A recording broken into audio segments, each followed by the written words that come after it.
Whew, thank you. I'm a nervous wreck.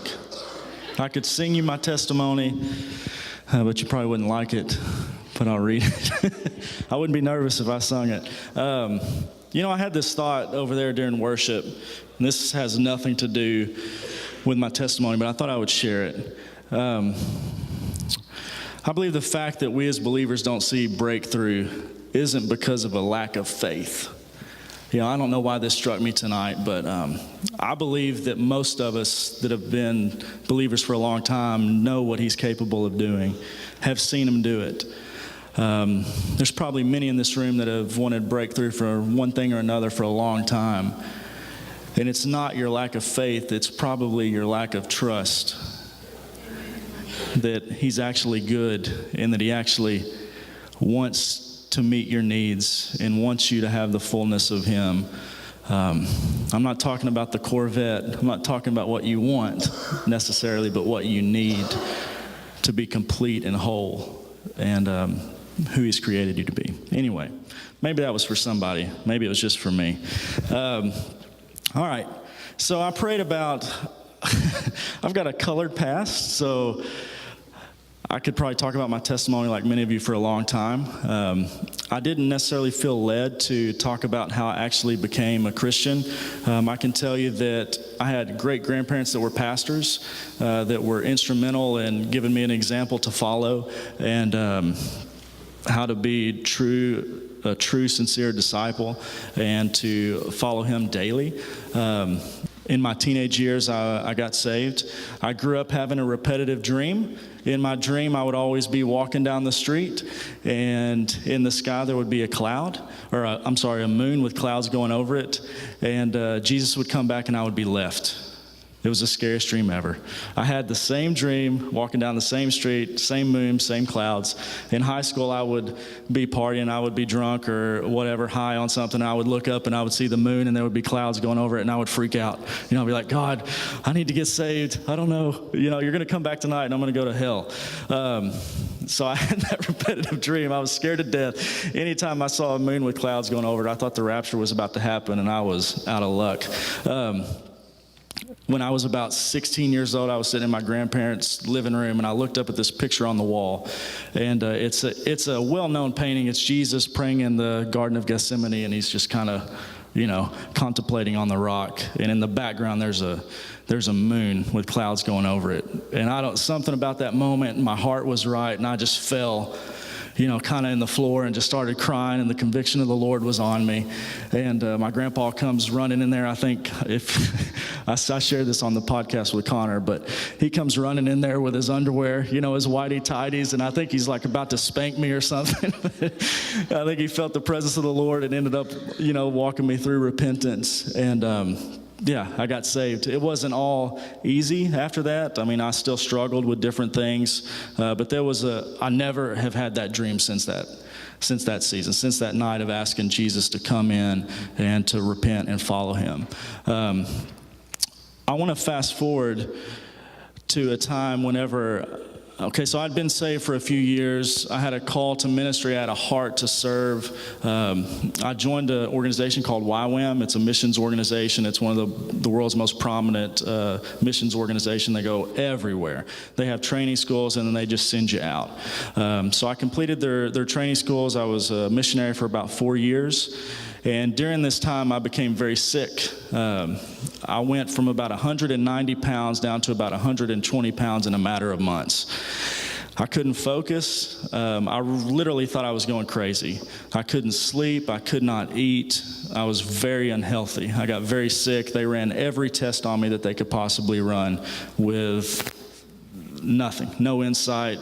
At one point, they thought I was like HIV positive and maybe had, progressed AIDS, and that was like the scariest 7 days of my life, waiting to get that result back. But it was negative, thank God. But they literally ran everything on me, and there was nothing. And after about a year or so of dealing with this, I finally just got to the point where I said, if this is how it's going to be, after following you all over the world, then I'm done. And I basically, just yelled at God and packed up my bags and moved back to Texas. And as soon as I crossed the border in Texas, I stopped at the first gas station. I bought a case of beer, and I drank it the whole 4 hours, all the way to Dallas from the state border. And I did that every day for over a year. So I had at least a case or an 18-pack every day. I drank so much I had calluses on every one of my fingers from opening bottles. And that just began this horrible cycle of violence and anger. I racked up a few DWIs pretty quick. I was in and out of jail more times than I can count. I was just violent. I was angry. I was bitter, and I was sad because I felt I still believed in God. He would still speak to me. He would still do crazy things. I mean, this may sound crazy to some of you, but I have tattoos on my arms that are covered, that say Jesus saves and stuff like this. And I would be drunk on a bar stool somewhere, and random people would lift my shirt sleeves up and ask me about Jesus. And I'm, on the inside, I'm just thinking, yeah, he's real. You can trust him. But the word that I got, just kind of hit me. You could trust him, but I didn't feel like I could trust him. And I was mad. I was mad at God. And I wanted pretty much everybody to know it, that I was not happy. And in a short amount of time, I'd basically ruined my life. And I felt like I'd traded everything. And I wasn't suicidal, but I wanted to die, if that makes sense. I guess maybe I didn't have the courage to kill myself, but I would get drunk and I would drive as fast as the car would go, and I would take corners and I would do all this crazy stuff just to see, just to see what would happen maybe. It was a long, sad road. I should have wrote more of this out, I'm sorry. But it was just hard. I'd lost like the one thing that I cared about. I'd left the one thing that I cared about, and that was an adventure with God. I felt like he had left me, that he had abandoned me. And I just felt like I did when I was like a little kid. I felt lonely. And I left. About 2 years into this, I realized, it's funny how the enemy works, but I realized that I started to feel healthy. Like it didn't dawn on me. Like I had started to put weight back on. I was eating. And I just felt good. So I was like, well, maybe I can go back to the Lord. And I would start to try and go back to the Lord, and then I would have anxiety and panic attacks. And I had never really identified that it was, because the doctors had told me this whole time that you're just having panic attacks, that you're just struggling with anxiety. I'm like, no, there's something wrong with me. I've dropped 70 pounds in a blink of an eye, and I don't feel right. I feel like I'm going crazy. And they're like, no, it's just anxiety. Take this little pill. I'm like, well, I'm not taking any pills. It makes me feel weird, And but whenever I tried to quit drinking, I would have these panic attacks. They would disable me. I don't know if anybody here has ever struggled with anxiety or panic, but I would feel like I was going to die. And if you've never struggled with it, it just seems insane that you would feel that way. But it is. It's an immediate, just overwhelming sense of fear. For me, it was death. Like I wasn't afraid of being killed, but I was afraid of dying in my sleep. So I never slept. I felt like, well, if I'm only going to die in my sleep, then I'll just never sleep. So, I was just like a zombie, for a couple of years because I didn't want to sleep. But through this process of trying to kind of make my way back to the Lord, okay, so if I'm drinking and I'm drunk, I feel normal. If I stop and I try and draw close to God or respond to him, I'm flooded with panic attacks and anxiety attacks. So for me, and I'm not saying this is the case for everyone, because I believe that you can have a chemical imbalance and really struggle with these things, and medication is okay. But for me, my panic and my anxiety was 100% spiritual. Because when I didn't, I felt totally normal. And whenever I tried to get close to God, it was, I couldn't deal with it, which kept me into alcoholism and drug abuse and everything else. After dealing with that, and after trying to go back and forth of trying to be sober and trying to live for Jesus, and then feeling overwhelmed with anxiety and panic, and then just running back to alcoholism. I finally just had enough and went on this trip. Basically, I went for about 10 days and got alone with God in the wilderness. And I finally met him, again. And, we talk about these chains breaking, but I had another moment in my life where literally all these things were like broken off of my life. And it was simply, it's not hard to explain, but to hear his voice, have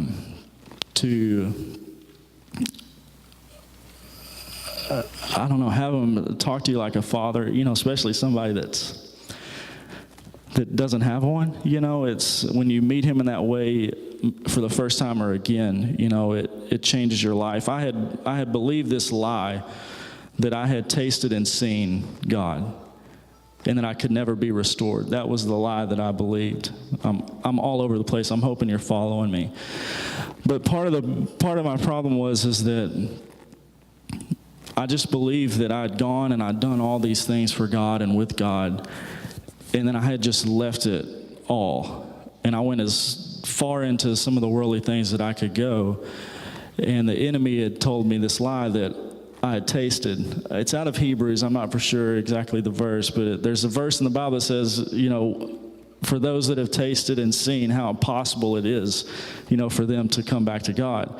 And I believe this. I believe that. I started to believe that about myself, that I had tasted and seen, because you couldn't tell me that I hadn't. I'd walked closely with God for a season, and I just believed that I had tasted and I could not be brought back. And I started reading. The Lord led me to two men.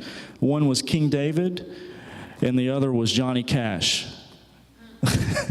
I don't know if you've ever heard much about Johnny Cash, but Johnny Cash at one time had over 100 pending DWIs. He totaled every car that he had for 11 years, I think. I mean, he was crazy. Like, there's a great book. It's called The Spiritual Journey of Johnny Cash. You should read it, because he was crazy. He was crazy. And then we all know the stories of King David. I mean, he's a peeping Tom. He rapes women. A lot of people think that, Bathsheba just came on up to his house and they got together. When you really look at that, he probably raped her. So he's not only a peeping Tom, he's probably a rapist. He's a murderer. And I started to look at these men, and I started to realize, okay, I'm not that bad. I'm not that bad. As bad as you think you are, because you start to make so much of your sin, and you start to diminish his grace. And that's what I'd done. I'd believed that I'd done so much that his grace was not enough for me. And it's a tricky way that pride works. We think of pride as this arrogant, haughty thing, when really, it's really just thinking too much of ourselves and not enough of him. So through a period in the wilderness of God really speaking to me, and reading about David and reading about Johnny Cash, that I finally found freedom and liberty from those things. And I don't struggle with alcoholism anymore. I have not had a panic attack or anxiety in I don't know how long. And I see it. The cool thing is when you come out of some of these struggles, you can see it so clearly in other people. I mean, I can see people when they are about to have like a panic attack or an anxiety attack, and nobody knows, and you see them. If anybody has struggled with that, you probably understand. We have a lot of people in this church that struggle with anxiety and panic. The majority of the worship team struggles with anxiety and panic. So God will use you. I want to encourage you. I feel like I've been all over the place tonight. But when you get on the other side of these things that we struggle with, God will use it. And he has a great purpose and a plan. And there's hope. We don't just have to have faith. I believe most of us in here have faith, but we have to have trust, that he can actually do what he says he's going to do for us. Not for this person or that person, but for us. So that's some of my testimony. Is that good?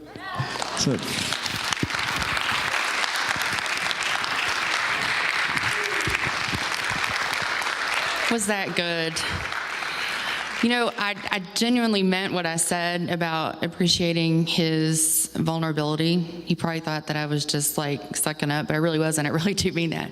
And I'm thankful that you're here, that you were able to share your testimony, because we do have counselors in the church. We have Christian counselors. We do have an inner healing team. But he's right. There are so many people that struggle with so many things, and just to hear that you're not alone, that other people struggle with that. So if you'll stand, we're going to read this serenity prayer before we transition to our small groups.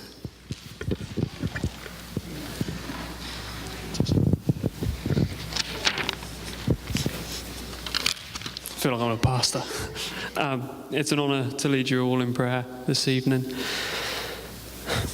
God, grant me the serenity to accept the things that I cannot change, the courage to change the things that I can, and the wisdom to know the difference. Living one day at a time, enjoying one moment at a time, accepting hardship as a pathway to peace, taking, as Jesus did, this sinful world as it is, not as I would have it, trusting that you will make all things right if I surrender to your will, so that I may be reasonably happy in this life and supremely happy with you forever in the next.